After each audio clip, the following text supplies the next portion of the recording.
Well, we're back. We are officially back to talk about a DC movie that isn't Zack Snyder adjacent. Now, I know people are going to say, why'd you bring up Zack Snyder? It's just because a lot of the DC films up until this point have had his aura on them. Like, I think most of them, we could safely say, are from that perspective. And I think looking at the Suicide Squad, it's like the first time in the DC Pantheon of movies, in whatever era you want to call this, the DCEU, the worlds of DC, whatever they're calling it. It's like the first time in this world when it comes to this stuff that we're moving away from the Snyder stuff. And I think it's important to specify that because this film is clearly the anti-Snyder film. Like, it feels exactly like a Snyder film sometimes, but it goes in completely different ways. Now, The Suicide Squad is an interesting movie. I want to say this, like, I'm a fan of James Gunn. I think the guy is a great director. He's a visionary. He knows how to tell a compelling story, and he does a lot of good work. He's a very talented guy, and I think when it comes to the Suicide Squad, I understand why you pick him, because like we want to make the brand better, and he made Guardians into an actual brand, so making him do Suicide Squad makes sense to me. I still think though the Suicide Squad itself, like the actual concept, doesn't have that film prestige that people think it would. I mean, you got good films from it. Like, this film was really good, but still Suicide Squad. I think there's other choices you could get Gunn to do with different teams if you wanted to that would make more sense. Now, let's get those out of the way. Whether you like Zack Snyder, you like James Gunn, they are both talented filmmakers, and they both know what they're doing with the DC stuff they've worked on. That's all we'll say on that. And I do want to focus on the Suicide Squad, so this is like some preamble for no reason. You got that, you're welcome, or you hate it, I don't care. We got this new movie. James Gunn was fired from Disney for a hot minute. He came to Warner Brothers, he made a Suicide Squad movie. It's okay. Now, I think this is getting hyped up a lot, and I think the hype is there. Like, the hype is earned, it's deserved, but I don't think it's like a perfect film or it's like anything brilliant. It is pretty standard stuff. Like, I think aside from like the intensity of the blood and gore and the brutality of everything, it plays out pretty much the same as any other superhero film. There's nothing that different about it. What I think makes this film stand apart is the actual like cinematography, because it looks like a classic war film. It looks like, you know, your Dirty Dozen type of thing with the camera movements and the coloring and the way the characters talk and the music choices at some points. It feels very classic action movie from like a different time period that most comic book stuff don't emulate. And that's what makes it stand out to me.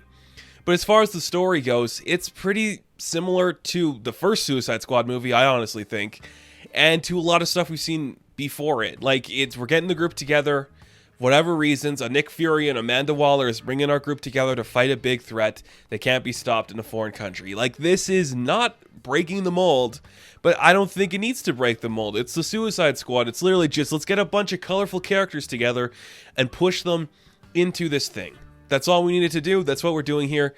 And for the most part, it works. You know, the action looks enjoyable. It's all in frame and focused perfectly. I think the color palette is fantastic in this film. The camera movements are great. The acting is good.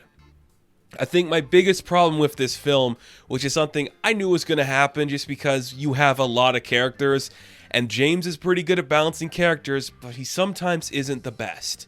And I think something that gets lost along the shuffle of this movie is the characterizations of characters. It just feels like they're nothing. I don't think there's a single main character in here that really has any personality. They make jokes. They sound tired sometimes. A lot of this team actually just feels exhausted. Like, we're doing this. Okay, let's go. Which I get it. You don't want to do the mission, but that's not good filmmaking. It's like, okay, all of our characters are tired. Like Bloodsport, like Ratcatcher 2, they are just like...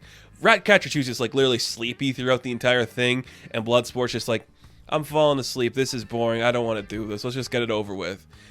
I don't know. There's not much there. There's just not much there that makes me go, these are cool characters. They're interesting. They got cool designs, but their personalities aren't that fun or developed in a way that I think makes them interesting. let's talk about Idris Elba. His Bloodsport is clearly just the Deadshot stand-in, which, whatever, it works. We didn't get Will Smith. Idris Elba, it's fine. There's literally nothing to him. He's exhausted. He swears a lot. It's fine. Joel Kinnaman comes back as Rick Flag, giving him actual personality this time around. That works really well. Like, he's probably the standout for me because I'm like, yeah, this guy's acting like a real character for once. It's kind of cool. Margot Robbie's Harley Quinn, probably the least amount I've liked her in any of the previous stuff. I mean, her first Suicide Squad wasn't that good at all. And I think just because Birds of Prey really made that character awesome and special and creative, I just felt like, do we have to do certain storylines here where she has to be intrinsically connected to like the love stuff?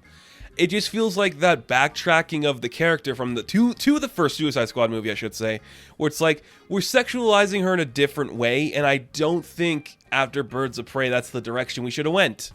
This doesn't do it as egregiously as the first one did, but it's like she has to sleep with one of the characters, like she has to have sex, like she has to fall in love, quote unquote. Like, is that really what we needed to do here? It does feel like Margot Robbie's having more fun, which I can't complain about that. It's just a lot to deal with. It's an interesting choice. The costumes for her are great. Like, both costumes she in, they look fantastic. I enjoy those a lot. A lot of the other stuff, yeah, okay. I see what you're doing here. It's Harley Quinn. You put her in here, it's going to do something, I guess. She didn't really need to be in the story. And I don't want to get into like the story details because there's very little for story. And it sounds like I'm ragging on this movie, but genuinely, I think it's well made. Like, everything that was supposed to work, worked. It gets its point across perfectly. It gets its tone across perfectly. All of that works. I just think the biggest problem for me was these characters are a bunch of nothing. They didn't do much of anything. Ratcatcher 2, she did pretty good. Like, the idea that she's tired throughout the time and everyone's like, oh, this millennial can't do anything right. Okay. I get it. She's cool. I liked her power. I liked the way she just, like, was having the most fun out of anybody. Clearly, she's like, yeah, whatever. Let's just do this mission. Gets me out of the cell. She was cool. Polka Dot Man, I think, was the biggest letdown for me because I'm like, oh, you really hyped this character up and David Dastmalchian up.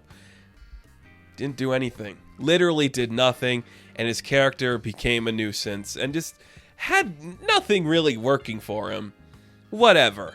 But the other big hyped one was John Cena as Peacemaker because James Gunn literally just said, I'm going to write a Peacemaker TV show, and then we filmed it. I did not like this portrayal of Peacemaker. I don't think it made me care for this character in a way that makes me think he's a douche. This is a worse interpretation of the John Walker character in Falcon and Winter Soldier, where it's like the government agent kind of being coerced to do the wrong thing for the right reasons or the right things for the wrong reasons. It didn't work as much as John Walker. And I think maybe that having that in my mind as I went into that maybe affected that, but it's John Cena doing his best John Cena. If you like that, you're going to like him. And King Shark, he's fun. He's fine. Like, I got the jokes. I got what you're doing with him. Stallone did a great job with the voice, but I just got it. That didn't blow me away. I just knew, okay, he's a silly kid. He's going to talk like Stallone. I got it. It just didn't add that specialness to me. And I'm kind of upset I didn't have that connection to any of these characters. They just feel like some personality, not enough to be a full-fledged out character put into this world. And that's fine. I guess it did what it needed to do. The action is good. I'm impressed the action is in frame. The effects for the deaths and the gore and the splatter of blood and all that, it looks really good. It is professionally done. Like, this actually looks like a big budget movie while still maintaining the feel of a smaller budget. I think that's really cool. The opening scene is pretty fun. Seeing all those other characters is kind of fun. You already know what's going to happen with them. So, there's no emotional attachment there. It's just cool to see them have their moments, I guess. It's a solid film. And I think that's just what we needed right now. We're ushering out of this certain era of DC. And now we're like, let's take the chance. This is the first film, I think, where they're like, let's take the chance and try something weird. You know, let's do a stylized film, like your classic action war movie, with like these characters that are colorful and bizarre. Throw them into the stylized world of quick zooms on characters and great camera work by a brilliant mind like James Gunn. This is the first time I think the DC movies went for a stylistic choice that wasn't the stuff that Snyder created. And it worked. Is it my favorite movie? No, I don't think it's my favorite movie in the DC Pantheon. That is still Birds of Prey. This is still a good film, though. It's interesting. It's smart. It's good characterizations. It's going to make a lot of people happy. People that say it's Guardians of the Galaxy for an R rating, I don't believe that's accurate. This is nothing like Guardians. This is a scaled down version of a Guardians of the Galaxy type of character. You know, it's just like Guardians is this hyper colorful story about this family connection to this guy longing to have his mother when he can't have her. This is just more like shove them all into like the sandbox and play with your action figures and see who wins and who doesn't. That's all this is, and that's what it was billed as. So I can't be upset about that. James Gunn continues to make this look easy, like you could just take some colorful characters from a comic book company and make them into a movie where they're likable. That's impressive. Not everybody can do that, but James clearly has an understanding to make that work. And I think all the stuff in here makes it a really comic booky movie. Is it the best comic booky movie? Nah, not really. There's some cool stuff in here. There's moments that made me laugh. There's moments that made me like, this is really cool. I'm glad you made this choice. But overall, I'm just like, okay, I get it. I get why you make this after your thing with Disney. Now, I'm not saying that's what this is. I just feel this could be like a clear case study of like, Disney sanitized you for things you said. Go over to Warner. They're just like, fuck it, make what you want.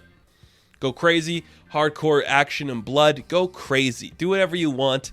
And I think part of that shows the lack of restraint on Warner Brothers' part. But I do feel like if maybe they said, kind of push back a little bit and focus more on certain things, we could have a better story. So maybe the fact that he could do whatever he wanted didn't make this everything it could have been.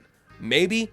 I don't know. I'm probably a little more sour on this movie some people just because I think we all hyped it up so much to be this really grand piece when in actuality it was just a nice solid film, a good action piece with some interesting characters that could have been more, but they did their best, and I think that's all Suicide Squad needed to be. Like, this wasn't gonna break the mold, but it did make a nice mold, you know? It did fine. It served its purpose. I'm excited to see the future of DC films, and I think The Suicide Squad is a very serviceable film. So, now what else can I say, really? I know people are going to love it, people are going to hate it, but in actuality, it's fine. It's fine. There's nothing wrong with it. There's nothing wrong with it. It does a lot of stylistic choices different than some other properties, and it does it better than those things. But there's other things that this film does worse than other properties. It's a serviceable film for an okay time, and there you go. The Suicide Squad. An average film that does nothing more than prove that R ratings are important sometimes to superhero properties. So, The Suicide Squad, I am going to give a 7 out of 10. Now, thank you guys for watching this review. Be sure to like and subscribe to the channel. As always, you can check me out on Instagram, TikTok, and Twitter. I'll catch you in the next one. Have fun. Stay safe. Good luck.